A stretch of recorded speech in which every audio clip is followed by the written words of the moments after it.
You're watching eNCA. We're live from Johannesburg. I'm Kathy Mutlahlana. Thank you for joining us.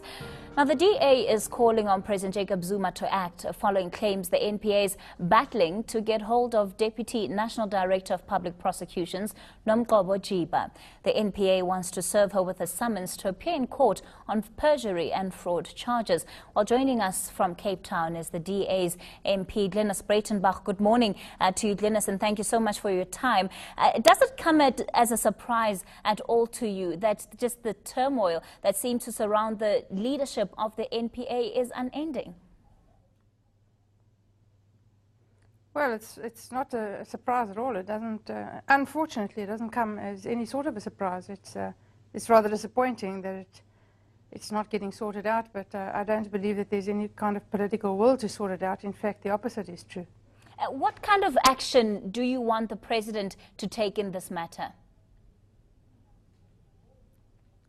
Well, certainly there's been a lot of controversy surrounding Nomgcobo Jiba for the last while, certainly the last few months. She's been slated by the High Court in Gauteng. She's been slated by the High Court in KZN, and she's been slated by the Supreme Court of Appeal. Her behaviour has been questioned seriously by a range of judges, and there's an application to have her struck off the roll with the General Counsel of the Bar. So under those circumstances, one would expect the President to suspend somebody who holds the position of Deputy National Director until this has been sorted out. But despite all of this, he has failed to act, which is rather unfortunate. And Glynis, why do you think the President is not acting on this matter? Well, it's very clear why he's not acting. Jiba was placed there initially to replace Menzi Simelane and to continue the destabilization of the NPA and to continue the political capture of the NPA, which she did very effectively.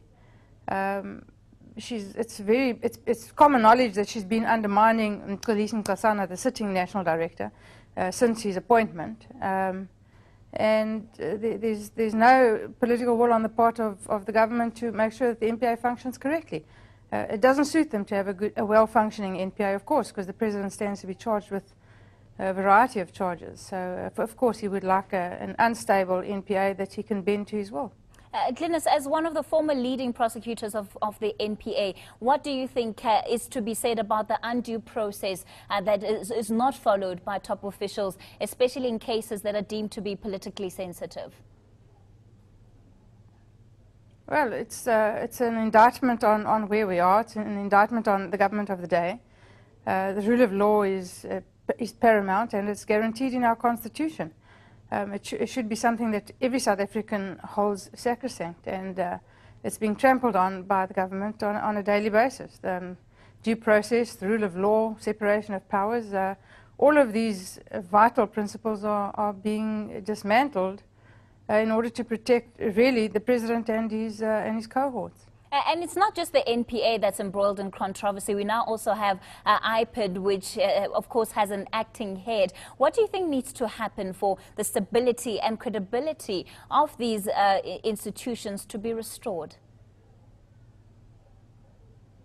Well, quite frankly, they need to be headed by people who are not political appointments. They need to be headed by people who are independent and will do their jobs, who will investigate matters and prosecute matters without fear, favour or prejudice, as the Constitution requires.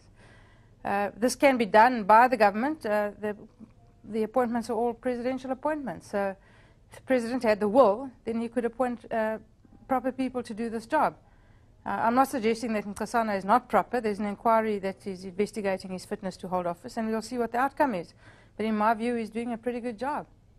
All right, that's where we're going to leave it for now. That was Glynis Breitenbach from the DA.